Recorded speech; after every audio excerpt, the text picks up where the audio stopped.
sont ceux qui sont pour? Quels sont ceux qui sont pour?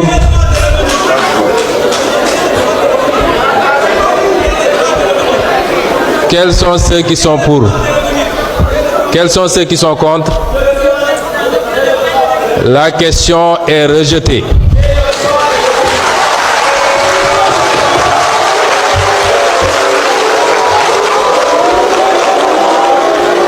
Y a-t-il d'autres questions préalables?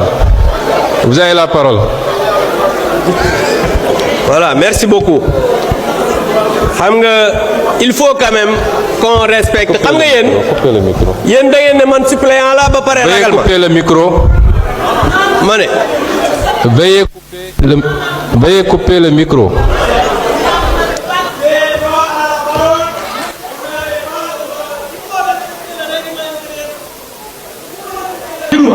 La loi ne vous permet plus de vous toucher. Ouais.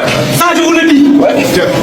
Ils n'ont pas le droit, c'est tout. Nous ne sommes pas dans un régime. C'est quoi cette histoire? C'est pas un régime fasciste. Ousmane Sonko, le pays ne vous appartient pas. Et ne jouez pas le chien de ce pouvoir antidémocratique. Vous avez vu que Ousmane Sonko, encore une fois, c'est un dictateur. Quelqu'un qui veut installer un régime fasciste dans ce pays. Et vous avez vu ces gens-là qui sont venus travailler à me brutaliser. Mais je voudrais vous dire que aucune force de l'ordre, aucune armée ne pourra nous faire reculer. On va continuer à dire non à ce régime parce que Ousmane Sonko c'est un dictateur, c'est quelqu'un qui a été condamné pour corruption de la jeunesse, c'est quelqu'un qui n'est pas capable de diriger même un quartier, encore moins une assemblée nationale. Abdou, voilà. L'objectif a été atteint. C'était de montrer à la face du monde que ce qui se passe à l'Assemblée nationale est de la dictature et de la forfaiture. On a mis des gendarmes pour évacuer un député qui n'avait qu'un seul droit, celui de parler. Donc,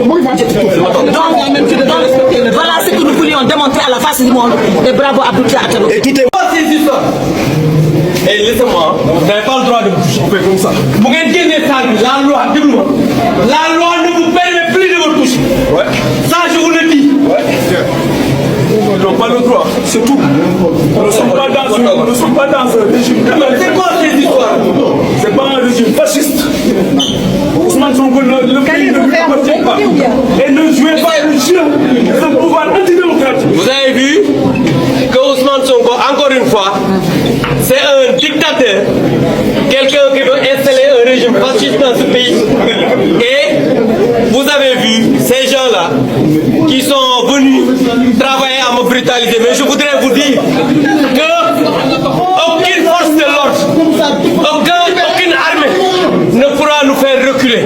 On va continuer à dire non à ce régime parce que Ousmane Sonko c'est un dictateur, c'est quelqu'un qui a été condamné pour corruption de la jeunesse, c'est quelqu'un qui n'est pas capable de diriger même un quartier, encore moins une assemblée nationale. Abdou, voilà. L'objectif a été atteint. C'était de montrer à la face du monde que ce qui se passe à l'Assemblée nationale est de la dictature et de la forfaiture. On a mis des gendarmes pour évacuer un député qui n'avait qu'un seul droit, celui de parler. Donc, voilà ce que nous voulions démontrer à la face du monde.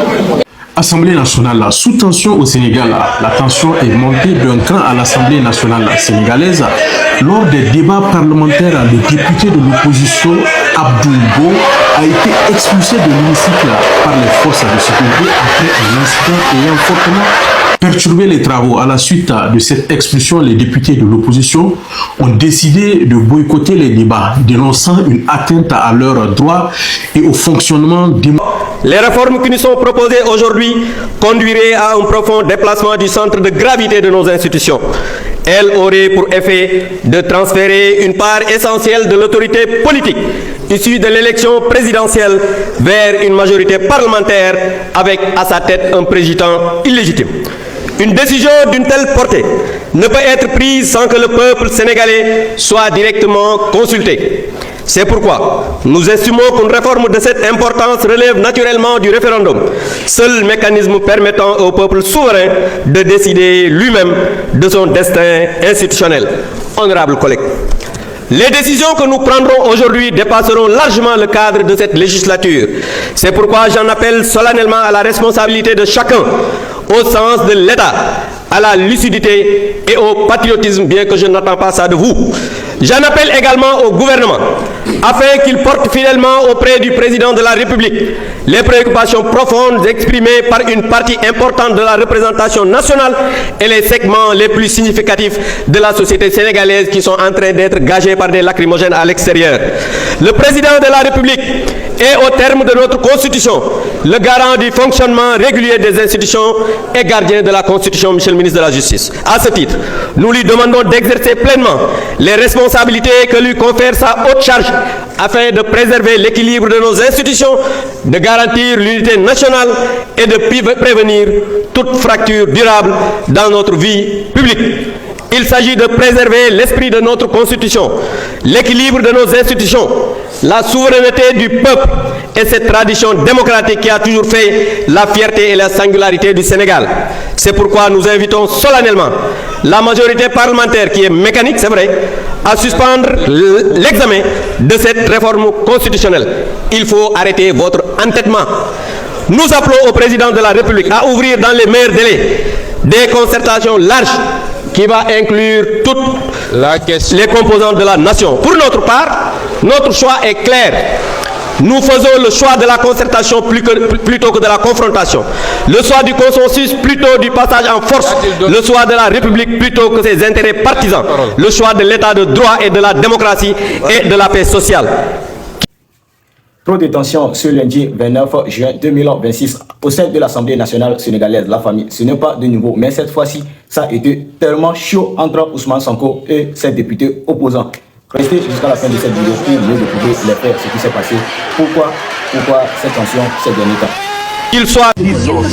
Mais je tiens à dire également que pour les députés qui sont du groupe parlementaire de PASTEF, des consignes très claires ont été données et vous les avez violées.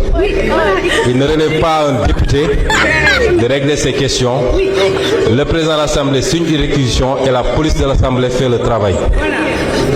Et c'est déplorable que des députés de PASTEF se soient déplacés pour venir ici essayer de régler le problème eux-mêmes. Un parti doit... Vous pouvez le voir, très grave ce qui se passe du côté du Sénégal.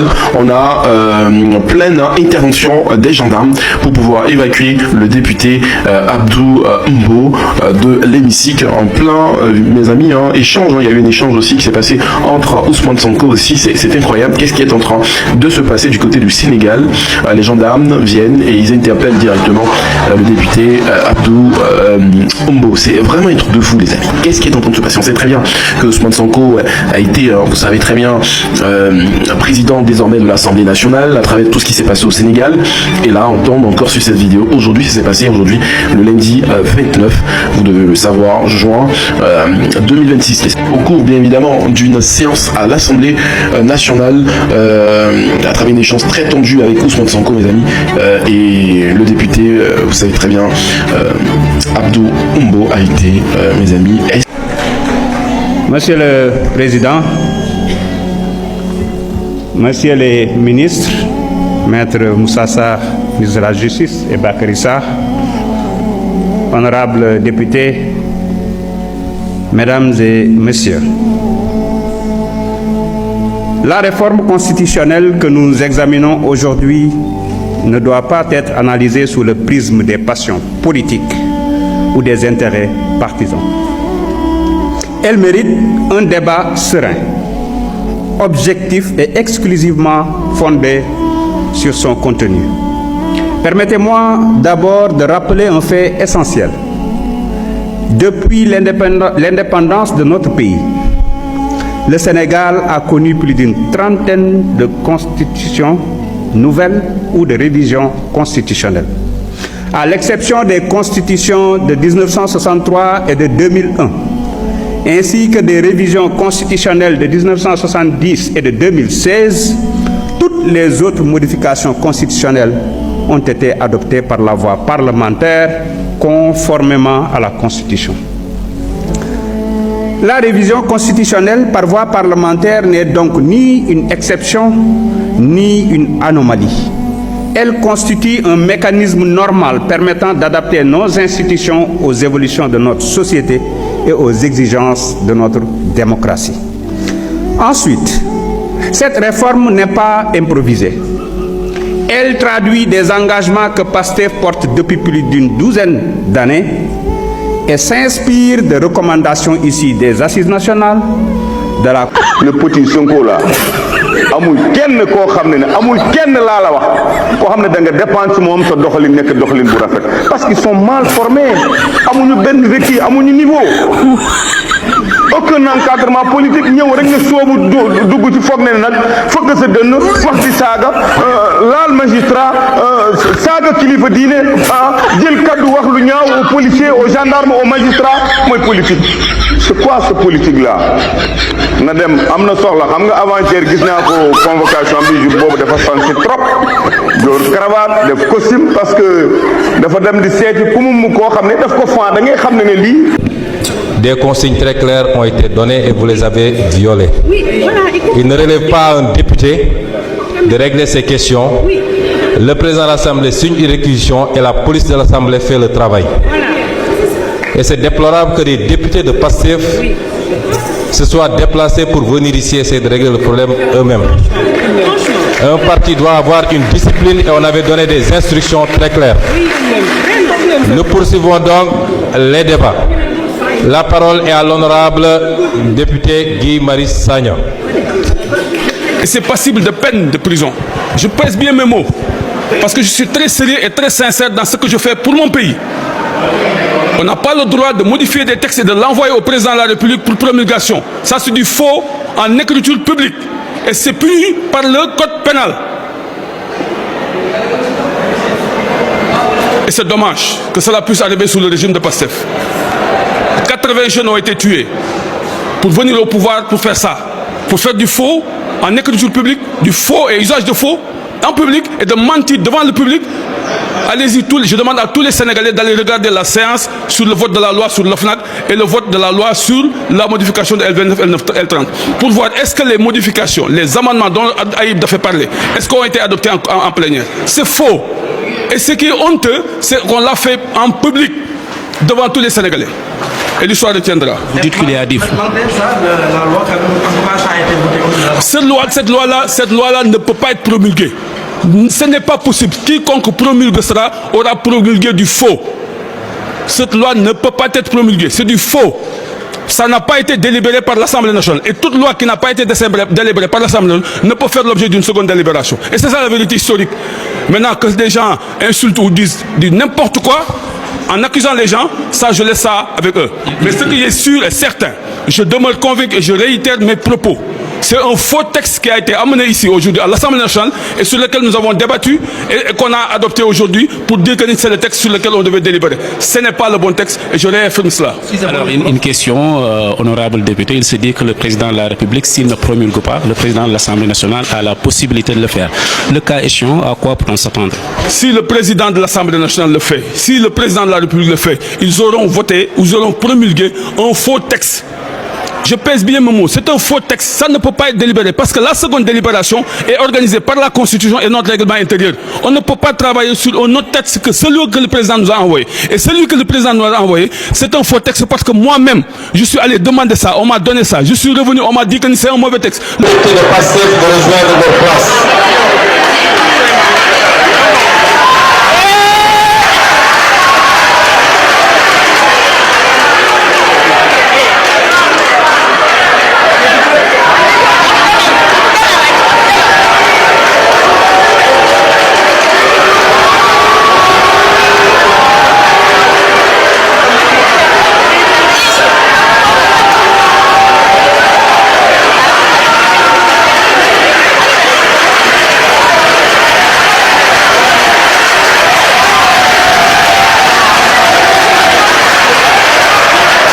Chose. Sur le fond, il ne faut pas que nous nous éloignions de ce fond.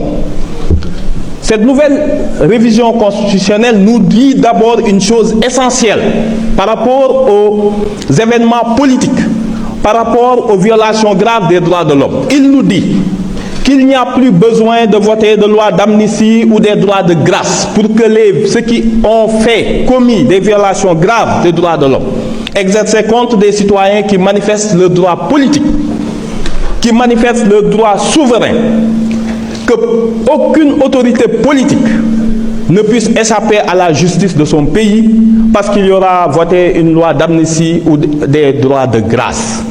Ça, c'est la première chose. L'autre chose, c'est une loi, révision constitutionnelle qui protège la famille et la société, qui protège le mariage et les droits de l'enfant et qui donne une base juridique constitutionnelle à toutes les interdictions, notamment les sites internet et autres qui agressent notre société et ses valeurs. Qui peut être contre ces mesures? Qui peut être contre la mesure qui nous dit que désormais, pour aliéner les ressources naturelles, il faudra au préalable toute convention d'investissement.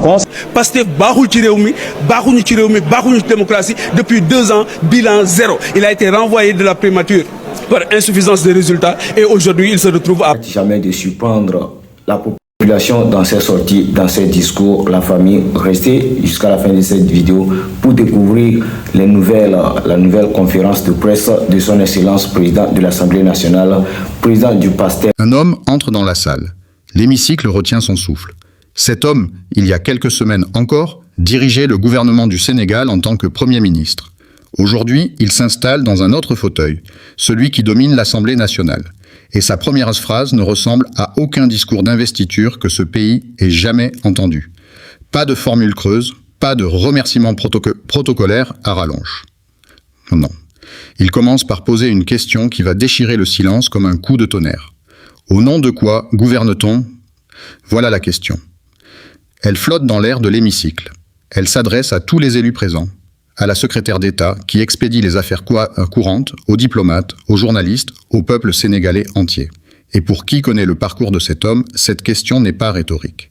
Elle est le résumé brutal de tout ce qui vient de se passer dans les couloirs du pouvoir sénégalais, une rupture politique sans précédent dans l'histoire contemporaine de l'Afrique de l'Ouest, mais revenons en arrière. Parce que pour comprendre ce jour-là, il faut comprendre ce qui s'est passé avant. Il faut comprendre comment un Premier ministre en exercice peut se retrouver à présider l'institution qui contrôle le gouvernement. Il faut comprendre les nuits sans sommeil, les tensions au sommet de l'État, les rumeurs de palais, et surtout, il faut comprendre ce moment précis où 2 visions du pouvoir, 2 conceptions totalement opposées de la République ont violemment heurté. Ce que vous allez apprendre dans les prochaines minutes va changer votre lecture de la politique africaine. Et peut-être même votre lecture de la politique tout court. Le contexte d'abord.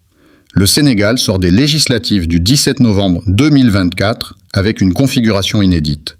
La formation politique qui a remporté ces élections avec une majorité écrasante, c'est PASTEF, le parti d'Ousmane Sonko. Une majorité parlementaire historique. Or, pendant ce temps, Sonko occupait le poste de Premier ministre. Il était l'homme fort du gouvernement. Chef de l'exécutif au quotidien, il pilotait les grands dossiers. La dette publique, les contrats pétroliers et gaziers, la restructuration économique, la réforme de l'administration. Il abattait, selon ses propres mots, un travail colossal. Et puis, du jour au lendemain, tout s'arrête. La nouvelle tombe comme une bombe. Il est limogé du poste de Premier ministre. Pas démissionnaire. Limogé. Et ce qui rend cette rupture encore plus stupéfiante, c'est que son successeur est nommé sans que PASTEF, le parti majoritaire, ne soit consulté. Sans réunion, sans concertation, sans même une courtoisie protocolaire. Un Premier ministre est désigné, Ahmad Al-Aminou, et PASTEF l'apprend comme tout le monde, par voie de communiqué. Dans la salle ce jour-là, Sonko le reconnaît lui-même, avec une pointe de respect. C'est un homme compétent, qu'il connaît personnellement, qu'il a lui-même contribué à former au sein de l'appareil d'État. Mais il pose la question en public, devant les caméras, devant l'histoire. Peut-on faire du PASTEF sans PASTEF? Cette formule cinglante va résonner bien au-delà des frontières sénégalaises. Elle pose un principe démocratique fondamental que beaucoup de dirigeants africains ont tendance à oublier dès qu'ils accèdent au palais. Une majorité parlementaire est une légitimité. Elle ne se contourne pas, elle ne se gère pas par décret, elle s'honore. Et lorsqu'on écrase cette majorité, on écrase le peuple qui l'a choisi. Mais voilà ce qui est fascinant dans ce discours inaugural à la tête de l'Assemblée nationale. Sonko ne crie pas vengeance. Il ne fait pas de la politique politicienne. Il va chercher quelque chose de beaucoup plus profond, de beaucoup plus universel. Il ouvre Aristote, il cite Saint-Augustin, il convoque Cheikh Ahmadou Bamba. Il rappelle la résistance d'Aline Sitoé Diatta face à la domination coloniale. Et dans ce tissage entre philosophie grecque, théologie chrétienne et augustinienne, mystique mouride et héritage africain, il construit quelque chose de rare dans un hémicycle, un argumentaire moral. Aristote, dans l'Éthique à Nicomaque, dont il cite l'esprit sans en reproduire mécaniquement les mots, affirmait que la politique est l'art de l'art suprême parce qu'elle vise le bien commun, pas le bien d'un clan, pas la survie d'une coterie au pouvoir. Le bien de la cité. Et il ajoutait qu'aucune cité ne peut durer si la vertu disparaît de ceux qui la dirigent. Sonko reprend cette idée et la retourne comme un couteau dans la plaie de toute une génération politique africaine. Combien de mouvements de libération se sont transformés en appareils de domination? Combien de promesses de rupture se sont dissoutes dans les privilèges et les accommodements? Combien de révolutions ont fini par craindre la transparence qu'elles réclamaient hier? Ces questions ne sont pas abstraites. Elles s'adressent à un continent qui a vu défiler en quelques décennies des héros populaires devenus des autocrates, des libérateurs devenus des geôliers, des tribuns du peuple devenus des pillards en costume. Elles s'adressent aussi, implicitement, à un président de la République qui, hier encore, marchait dans la même direction que son Premier ministre et qui, aujourd'hui, a décidé de couper le cordon de manière aussi brutale qu'imprévisible. C'est là que le discours prend une dimension que même les observateurs politiques les plus chevronnés n'avaient pas anticipée. Parce que Sonko ne se contente pas de dénoncer. Il pose les termes d'un contrat. Un contrat politique clair, précis, assorti de conditions. Il dit « L'Assemblée nationale contrôlera l'action gouvernementale. Elle exercera pleinement ses prérogatives constitutionnelles, elle défendra la transparence des finances publiques, elle usera de tous les leviers de contre-pouvoir selon la gravité des faits et des circonstances. Mais, et c'est là que le discours prend toute sa subtilité, elle ne cherchera pas le chaos institutionnel. Elle ne sera pas une chambre d'obstruction permanente. Elle restera ouverte au dialogue à condition que ce dialogue porte sur les orientations et le programme, et non sur les hommes. Il y a dans ce positionnement quelque chose d'absolument inédit en Afrique de l'Ouest. Un leader évincé de l'exécutif qui prend la tête du législatif et qui annonce publiquement qu'il ne va pas utiliser ce levier pour paralyser ou détruire, mais pour contrôler, pour réguler, pour garantir la démocratie. C'est un exercice d'équilibrisme politique d'une précision horlogère. Trop souple, il perd la confiance de sa base. Trop dur, il enfonce le pays dans une crise institutionnelle dont personne ne sort gagnant. Il choisit une troisième voie, fermeté constitutionnelle et mains ouvertes politiques. Mais pour comprendre la portée réelle de ce choix, il faut revenir un instant sur le bilan qu'il revendique. Pendant sa période à la tête du gouvernement, il cite lui-même les grandes lignes de ce qu'il a entrepris. La transparence sur la dette cachée. Une dette que l'ancien régime avait dissimulée et qui, une fois révélée, a secoué les institutions de Bretton Woods et redéfini le rapport entre le Sénégal et ses créanciers internationaux.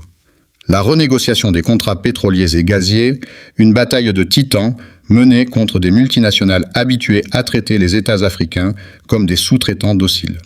Le refus de la restructuration de la dette imposée de l'extérieur, une position de souveraineté économique que très peu de gouvernements africains ont osé tenir face aux injonctions du FMI et de la Banque mondiale.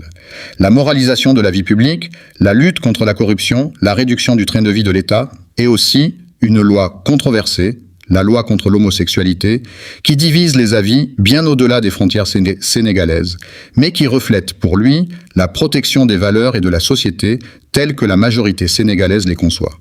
Ce bilan, il ne le livre pas comme une plaidoirie défensive. Il le pose comme une fondation, comme pour dire « voilà ce que nous avons été, voilà ce que nous avons fait, et voilà pourquoi ce qui vient de se passer ne peut pas être balayé d'un revers de main présidentiel ». Dans la salle, les applaudissements rythment chaque passage fort. Ils ne sont pas uniformes, ils sont sélectifs, ce qui est encore plus révélateur. Ce sont les passages sur la souveraineté qui font vibrer l'hémicycle. Ce sont les formules sur le rôle de l'Assemblée, sur le contre-pouvoir, sur la fidélité aux principes qui arrachent les ovations les plus longues. On sent que les élus présents, même ceux de l'opposition, sont traversés par quelque chose. Par une interrogation sincère, ou peut-être par une inquiétude, celle de voir un homme qui maîtrise parfaitement les leviers institutionnels et qui vient de déclarer, sans détour, qu'il va s'en servir. Il y a aussi un moment dans ce discours qui passe souvent inaperçu, mais qui dit tout. Sonko rend hommage à son prédécesseur à la tête de l'Assemblée, Malik Ndiaye, avec une chaleur et une précision qui témoignent d'une vraie fraternité politique. Il salue son travail de réhabilitation du bâtiment parlementaire. Il souligne l'attention portée aux techniciens, greffiers, collaborateurs, ces invisibles de l'institution sans qui rien ne fonctionne. Il applaudit la digitalisation des travaux parlementaires, la diplomatie parlementaire renforcée. Ce n'est pas un simple exercice de courtoisie. C'est un signal envoyé à toute l'institution. Je sais ce que vous faites. Je vous vois. Et je compte construire sur ce que vous avez commencé. Et puis il y a ce moment, très personnel, très humain, où il s'adresse à Ismaïl, son ami, son frère, son suppléant depuis plus de 10 ans. Il dit simplement que son amitié sincère est l'un des biens les plus précieux que l'engagement public lui ait offert. Dans un discours aussi dense, aussi philosophique, aussi politique, cette parenthèse d'humanité simple est peut-être la plus puissante. Parce qu'elle nous rappelle qu'à l'origine de toute conviction politique, il y a des hommes, des liens, des histoires partagées. Et que ceux qui tiennent debout dans la tempête ne le font jamais seuls. Mais revenons à Saint-Augustin. Parce que cette citation, il la reprend avec une gravité particulière. Dans La Cité de Dieu, l'évêque d'Hippone pose la question qui a traversé 15 siècles de philosophie politique. Qu'est-ce qu'un État sans justice, sinon une grande association de brigands? Sonko ne cite pas cette phrase pour faire un parallèle explicite avec la situation actuelle. Il la pose comme une question universelle, intemporelle. Mais dans le contexte de ce jour-là, le lendemain de son limogeage, le jour de son installation à la tête du Parlement, la question résonne comme un verdict, et chacun dans la salle comprend à qui elle s'adresse implicitement. Ce que ce discours révèle en filigrane, c'est aussi une vision précise de la démocratie africaine que Sonko porte depuis des années. Une démocratie où le Parlement n'est pas une chambre d'enregistrement des volontés présidentielles. Une démocratie où l'opposition a des droits, pas seulement sur le papier, mais dans les faits. Une démocratie où les alternances au pouvoir ne signifient pas le pillage de l'État précédent, mais la construction d'un État de droit progressif et continu. Et une démocratie surtout où le peuple reste la source unique et indivisible de toute légitimité. Pas le président, pas les partis, pas les hommes forts, le peuple. Cette vision-là n'est pas nouvelle chez lui.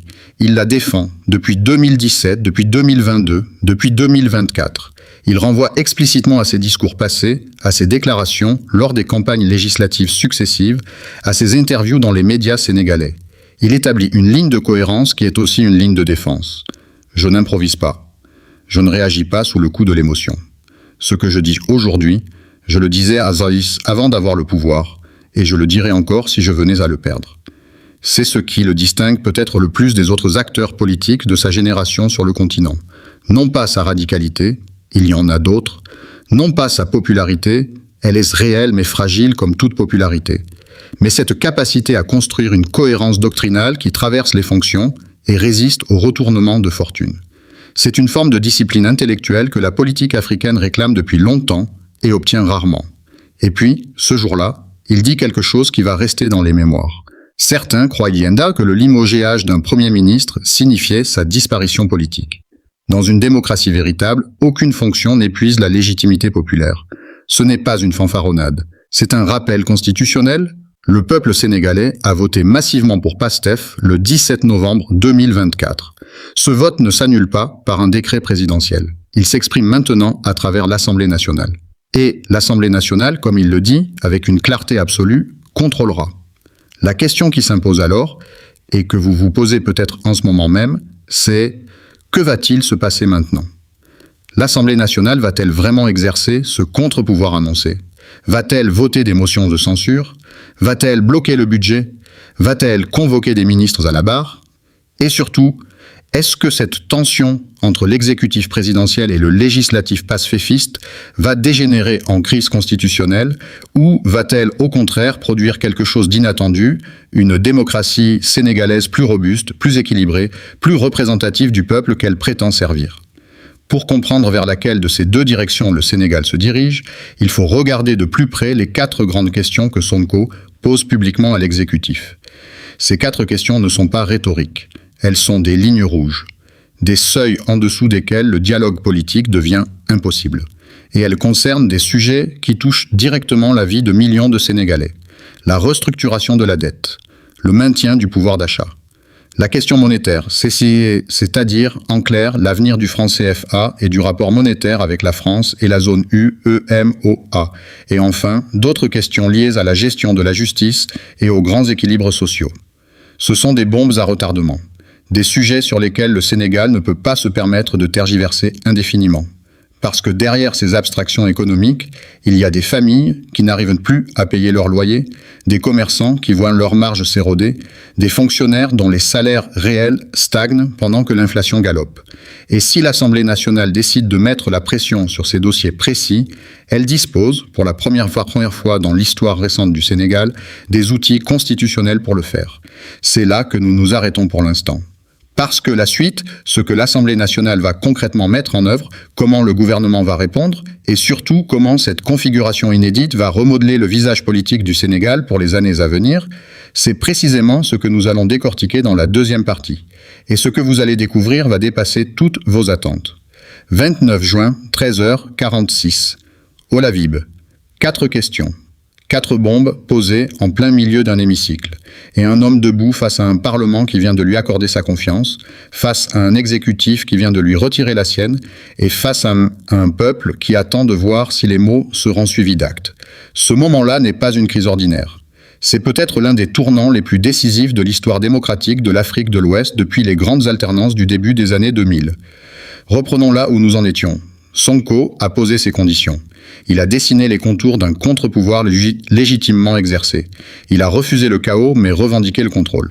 Et maintenant, la vraie question se pose. Qu'est-ce que tout cela signifie concrètement pour le Sénégal? Pour répondre, il faut aller au fond de chacune des lignes de fracture qu'il a identifiées. Et la première, la plus fondamentale, c'est celle de la dette. Le Sénégal a une dette massive, en partie héritée des régimes précédents, en partie constituée sous l'ère Macky Sall, avec des emprunts contractés dans des conditions parfois opaques, parfois défavorables, parfois franchement scandaleuses. Sonko, quand il était Premier ministre, avait pris une posture claire. Pas de restructuration imposée de l'extérieur. Le refus de plier devant les injonctions des créanciers internationaux qui demandent en échange de leurs concessions des politiques d'austérité qui étranglent les populations.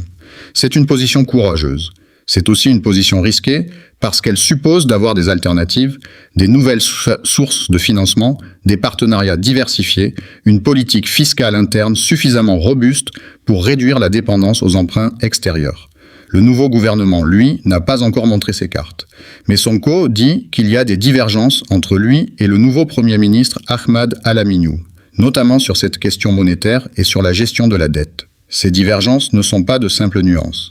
Elles sont de fond, et l'Assemblée nationale, avec sa majorité PASTEF, va surveiller de très près les premiers arbitrages budgétaires du nouveau gouvernement.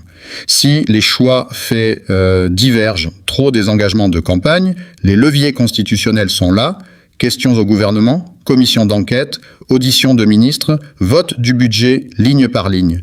C'est ici que le discours de Sonko révèle sa dimension la plus stratégique. Il ne parle pas de renverser le gouvernement, il parle de contrôler. Et cette nuance est immense. Parce qu'un Premier ministre renversé par une motion de censure, c'est une crise d'État, spectaculaire mais potentiellement destructrice pour la stabilité du pays. En revanche, un gouvernement soumis à un contrôle parlementaire rigoureux, contraint de justifier chaque dépense, chaque engagement, chaque contrat, c'est de la démocratie en action. C'est exactement ce que les pères fondateurs du parlementarisme avaient conçu. Et c'est exactement ce que la plupart des assemblées africaines n'ont jamais réussi à faire, pas par incompétence, mais par alignement systématique sur l'exécutif présidentiel. Car il faut le dire clairement, en Afrique francophone, le présidentialisme est souvent une forme douce de monarchie républicaine. Le président décide, le Parlement applaudit, le Premier ministre exécute, et quiconque dévie du script et se remplacer sans ménagement. Ce schéma, le Sénégal l'a vécu pendant des décennies, sous Senghor, sous Diouf, sous Wade, sous Macky Sall. La grande promesse de la révolution citoyenne de 2024, car c'est bien comme cela qu'on l'appelle au Sénégal, c'était précisément de rompre avec ce schéma, de remettre les institutions à leur place, de redonner au Parlement son pouvoir réel de surveillance et de législation. Or, ce qui se passe aujourd'hui, c'est que cette rupture est en train de se matérialiser d'une manière que personne n'avait anticipée. Pas par l'exercice harmonieux du pouvoir par une majorité cohérente, mais par une friction institutionnelle au sommet de l'État.